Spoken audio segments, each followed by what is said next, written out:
Today we're going to be showing you how to make toxic chicken. Okay, so we're going to start by making our sauce.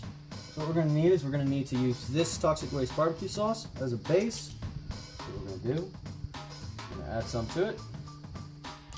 The more of this you add, the spicier the sauce gets. So if you want a spicier sauce, add more. If you don't want one as spicy of a sauce, add less. We're going to take 1 cup of water, half cup turbinado sugar, and we're going to take a teaspoon of honey. We're going to measure out for you. Alright, so as you see, a teaspoon of honey going in. Send that over there. Using our spoon to just get it out.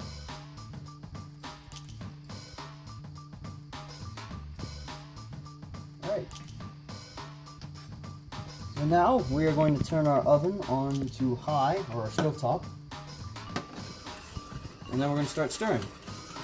So what's going to happen is that as we stir and as this boils, the water is going to burn away, the sugar is going to dissolve.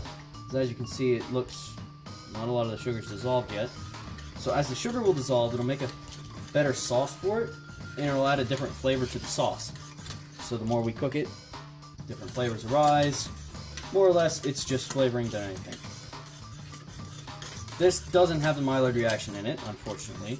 Maillard reaction won't take place when it's boiled or something is boiled, like we are doing right now, and how the sauce will be made. Alright, so as we can see, most of the sugar is dissolved now. We're getting very aromatic flavors coming from the volatile compounds that are in the sauce itself.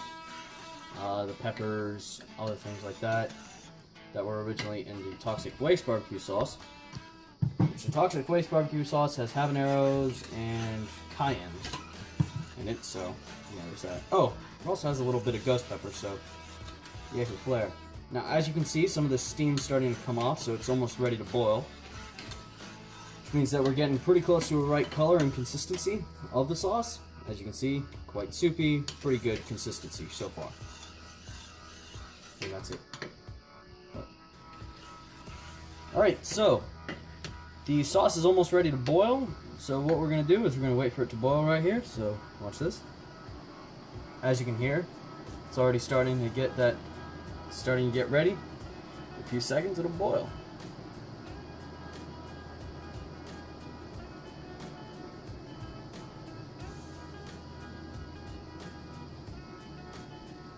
So as you can see, it just started boiling, so as we stir it a little more, we get that nice consistency right there.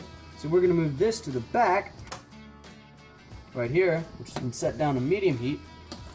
We're just going to stir that every so often as we continue our cooking. Right, now you can turn that off. Alright, so what we're going to do, we're going to take our nice juicy chicken breasts. We're going to take them like this, just look at them, move them over. And we're going to put our hand on top, that way we don't cut it. And we're just going to roll this straight on through, and more or less cut it in half. What this is doing is it's just making the breasts smaller themselves so that they're easier to cook. See, as you can see that, it's a much thinner piece than these big breasts over here. And what you're going to do, you're going to want to cut all 3 of them. Alright, so what we're going to do, then we're going to pour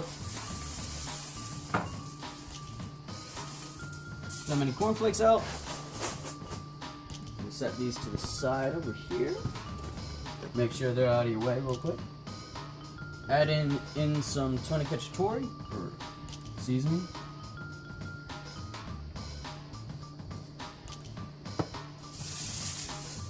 Then what we're going to do is we're going to take it and we're going to start crushing it. Now we've also gotten this down to a nice fine consistency, so we're ready for the next step. What we're going to do, we're going to take 2 of our eggs over here. We're going to crack one.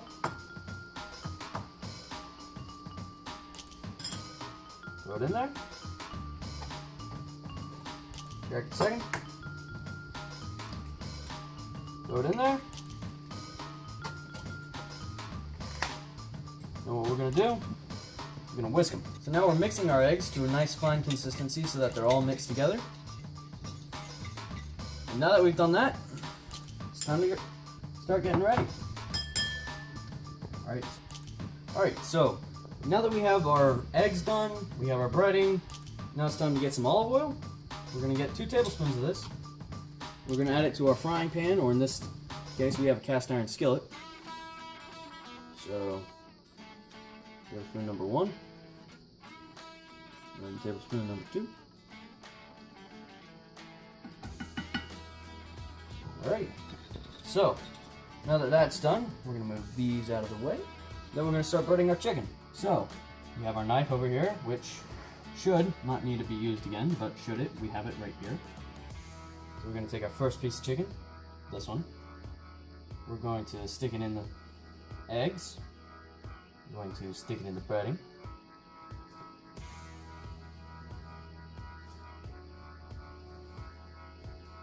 Make sure that it's good and crispy all over.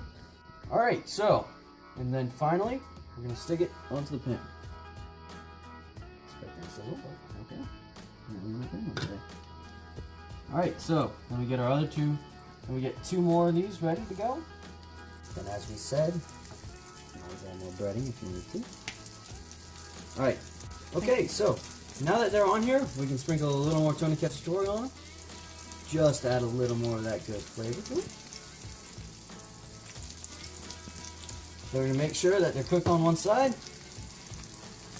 And we'll just flip them real quick.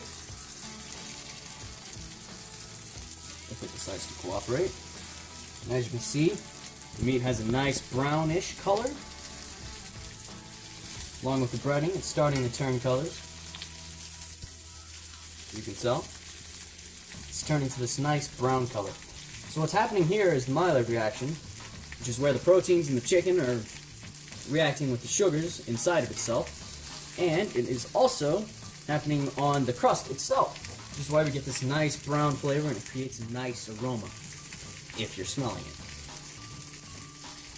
So as this is cooking down, when both sides are nice and brown, and you also have a nice white skin over the entirety of it, we're going to stick it into the oven for 8 minutes. So, just give it a couple times. Alright, so we've gotten it nice and browned on both sides. As you can see, we have a little bit of char there. That's pretty good because it has a nice, good consistency to it. So we're going to set our fork to the side that we were using to flip it. We're going to take this, send to our oven, which was preheated to 350 degrees. Make sure our eye's off, and then we're going to set our timer for 8 minutes. And we'll see you then. Alright, so the timer just went off to check again. Pull it out. The thickest piece looks like it's this one. So we're going to pull this piece out. You want to check it at the thickest section. The thickest section of the thickest piece.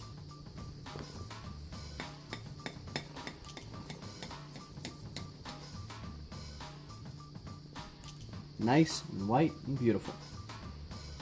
So what you're going to do now, before we cut anything else, drizzle this over it, some of our sauce. Now you will have sauce left over, which is an unfortunate consequence, but such is life. And then you're going to squeeze some lime onto it. Just a little bit so you get some flavor, and it adds some nice benefits to it.